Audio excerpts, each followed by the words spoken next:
A cold, wet Donington Park greets rounds 11 and 12 of the Auto Trader RAC Touring Car Championship, the halfway point of the season. The weather's improving, but that's a problem for the teams in itself. Do they choose full wet weather tyres, which could wear out fast if the conditions get better, or intermediate tyres with less tread? Ford drivers Will Hoy and Paul Radicic seem almost a second faster than Tim Harvey's Peugeot, with the next second covering from 2nd to 13th on the grid. Menu's margin amazing. So he's joined by Tim Harvey at the front of the grid in the much improved Peugeot. Then on row 2 it's James Thompson in the Honda, Jason Plato in the second Laguna. Next it's David Leslie in the Nissan and the champion Frank Bieler in the Audi.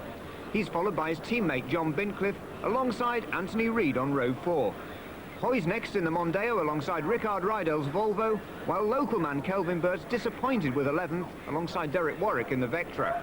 Two ex-champions, Gabriele Tarquini and John Cleland, are side by side on row 7, ahead of Paul Radicic and Patrick Watts, 15th and 16th. Lee Brooks is the top Total Cup independent runner in his Peugeot, ahead of Matt Neal, who's switched to a Nissan Primera. With 22 cars on the grid, 25 laps of the 1.95-mile Donington Park National Circuit ahead of them. And watch out for the two silver Audis on the grid. They've got the advantage of four-wheel drive, and by God, they're using it. It's three abreast at the front, Bincliffe, Menu and Bieler into Redgate corner, and it's the Audis using that Quattro four-wheel drive. 1-2, Bieler around the outside. He leads Bincliffe, and Harvey's up to third place ahead of Menu. Superb result for Peugeot, leading the championship leader down the Craner curves. The two Audis, then Harvey's Peugeot, then the two Renaults, Menu and Plato, Thompson in the Honda 6, Leslie's Nissan and Hoy's Mondeo ahead of the two Volvos. Down to the old hairpin. The spray is shrouding the tail of the field, but it's a clean windscreen for the reigning champion, Frank Bieler. He's already won once in the wet at Thruxton, now he's out in front again. And Tim Harvey is heading the pack in the Peugeot. Headlamps ablaze. The spray intense further down the field, and it's the two Audis storming clear through McLean's for the first time up to the double apex right-hander, Coppice corner. 90 miles an hour, even in these conditions. It's Bieler and Bincliffe in a race of their own. Then the pack, Harvey, Menu, Thompson, Plato, Leslie, Hoy, Rydell and Burt in the two Volvos, then Warwick and Reid, Radicic, Cleland, Tarquini and Watts, and Colin Galley in the BMWs leading Brooks in the Total Cup. Superb start for him. But it's the Audis out in front through the right and left, 50 miles an hour S's. And you can see those tyres lifting the water off the track. Bieler, then Bincliffe crossed the line, then heading the pursuit. Harvey, he's got the reputation of the Rainmaster, but he's got a very determined Alan Menu pushing him very hard. Then it's Thompson, Plato, Leslie, and a big fight behind them. Leslie's fighting to hold off a determined Will Hoy. Then there's a huge five-way scrap. Reid, Radicic, Cleland, Tarquini and Watts all fighting for 12th place. And look for the front of Radicic's Mondeo. He's got the front spoiler wrapped around the headlight. Down the Craner curves, riding now with Frank Bieler, the race leader. And you can see the difference from the action in the back. He's got a clear windscreen, it's stopped raining, and you can see a dry line starting to appear on the track. The cars are actually wiping the track clean. There's still spray coming off the back tyres of the car though. There's still a long way to go before they're going to worry about tyre wear. And Bieler using every inch of the track. Out of McLean's now on the run up to Coppice corner. Clips the apex once, then the car runs wide. You can hear him going harder onto the power, then back in again. Now building the speed out onto the Starkey straight. Fastest part of the circuit, 6th gear. Over 8,000 RPM in 6th gear, 140 miles an hour, then down to 2nd for the S's. Teammate John Bincliffe tucks in formation. Oh, and Paul Radicic is in the wars, off the track at Coppice corner, gets back onto the straight. He's lost an awful lot of places, but meanwhile the battle for 12th still goes on. The red car of Cleland, the green car of Watts, the white car of Reid, they're battling for 12th place. Ahead of them, Rydell's challenging Hoy for 9th. And Alan Menu's up to 3rd place ahead of Tim Harvey, but not for long. Harvey goes down the inside at Redgate. Can Menu hold the place? Everybody holds their breath. Alan Menu holds on to his 3rd place. Tim Harvey now tucked into his slipstream. He's 4th. James Thompson closing in 5th. Then it's Plato in the 2nd Renault. Leslie, 6th and 7th. Down the Craner curves, down to the old hairpin.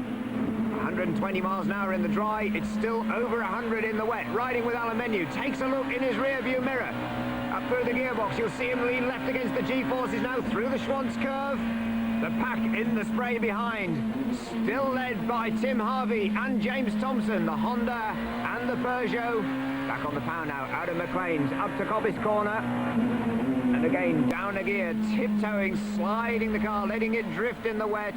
Very treacherous conditions. And as the cars are starting to dry a little bit of track, it means if you move off the line, it gets very slippery indeed. Battle from 4th to 7th. It's Thompson, Harvey, Leslie and Plato, and the two Volvos are starting to close in at the tail of that pack too. Rickard Rydell and Kelvin Burt, the two white cars.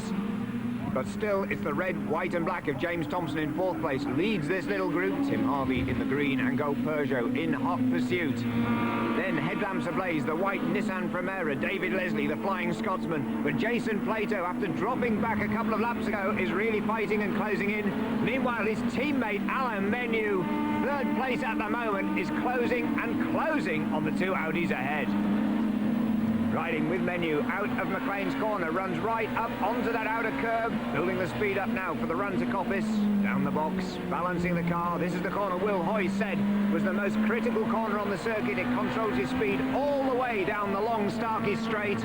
You slow out of Coppice, you slow at the end of the straight. Up to 135 miles an hour for Alain Menu as he goes under the bridge. Oh, and this is the previous time round at the S's.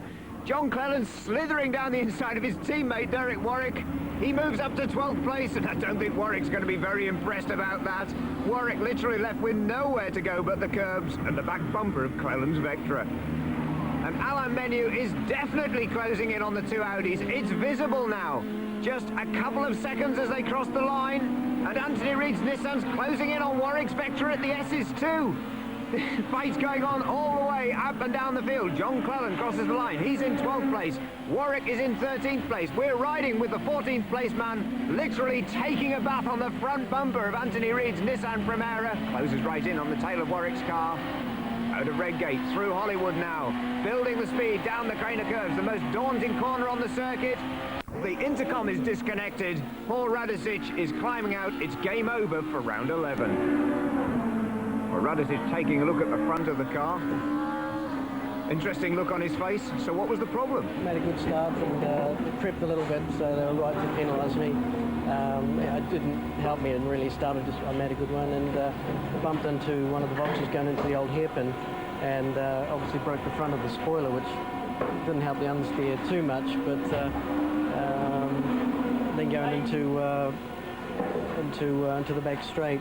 I just went in there a bit fast and got it all a bit wrong with a bit of understeer and run off into the gravel. So I managed to get on, and now we're been having a mystery engine problem sort of all weekend, and the engine's getting slower and slower, and sure enough the same thing there. So we'll change an engine, and we start 8th the next one, so hopefully it'll give us a bit better chance to keep up there.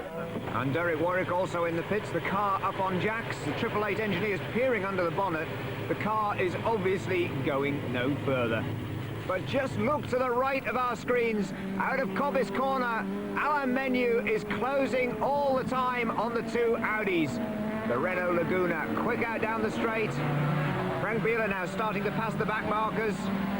Past the 1990 champion Rob Gravett, but it's the man who's leading the 1997 champion, closing on the 96 champion. Alain Menu right on John Bincliffe's tail at the moment, and he has Frank Bieler in his sights. Bincliffe goes past Rob Gravett's Honda on the run into Redgate corner. Now it's Alain Menu's turn. Now Bincliffe lost a little bit of ground there because he was forced to take the tighter line through Redgate. Menu's timed his overtaking move just that little bit better. And just look at the silver car, Bincliffe, the second place car ahead of him. He's now driving off the dry line of the track. He's running in the wet. He's trying to keep his tyres cool. So that does really indicate the Audis are starting to hit some kind of tyre wear problem, or maybe the tyres are just getting simply too hot as the track's drying out. Either knows alongside David Leslie. Oh, and a big bit of panel beating. Very muscular driving indeed by Jason Plato. David Leslie forced onto the dirt. Plato moves up into 6th place, and Leslie's going to lose 7th place as well because Rickard Rydell goes down his inside, down the Craner curves. Meanwhile, Tim Harvey again has James Thompson right in his sights. And it is now becoming very much a game of slowing down, letting your tyres cool down for a lap or so, and then pushing hard and seeing whether you can find the opportunity to get through. And that's exactly what Tim Harvey's doing now. James Thompson driving on his mirrors, driving a very, very accurate racing line. That's the quickest way around the circuit. He knows Tim Harvey can't go that much quicker than him. And look behind them, because Jason Plato is getting quicker and quicker than both of them. He's closing in too. And Alain Menu is just about crawling up John Bincliffe's exhaust pipe at the S's. The Audi definitely understeering. You can see it sliding wide up over the curbs. Menu 6.5 seconds to Beeler. Well, that might have been last lap. It's not now. It's a lot shorter distance indeed. It's less than 2.5 seconds to Beeler and milliseconds off the back bumper of John Bincliffe's car. Disastrous weekend continues for Gabriele Tarquini. A miserable race. Started 13th, dropped to 15th after a slow start, back up to 12th, now off at Redgate. This is a race he's going to really want to forget. And Alain Menu gets closer again to John Bincliffe, but again the Audi can just put its power down out of the faster corners a little better. We take a look back at the incident at Redgate, and there you can see Tarquini just quite simply misses his braking point, slithers wide across the access road to the paddock, deep into the gravel trap. But Menu, it's do or die for him if he wants those maximum points. Goes very wide indeed at Redgate Corner, forcing Bincliffe to defend. Bincliffe starts to run wide now. It's wheel to wheel, up to 120 miles an hour down the Craner curves. Menu has the advantage. Bincliffe's trying to come back on him. This was where the Audi was better, but now Menu closes the door in his face. He's up to second place. Superb driving from the Swiss. That is how he's leading the British Touring Car Championship from the front. John Bincliffe tucks into his slipstream. Now Alain Menu has to make the decision. Does he challenge the reigning champion for the race lead, or does he settle for second best and still get those championship points? Well, first of all, he's got to still contend with John Bincliffe, because Bincliffe is trying to find a way back around him. This is the faster part of the circuit. This is where the Audi slightly was superior. But now, Audi victory of the season. Frank Beeler takes the checkered flag. A superb race, though, from Alain Menu. He takes second place.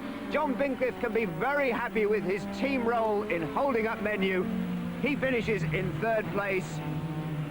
But Alain Menu and Frank Beeler, two worthy front-runners, less than a second apart at the checkered flag. And Beeler's victory ahead of Menu with Bincliffe in third means that Jason Plato takes the fourth place, with Rickard Rydell in the Volvo in fifth.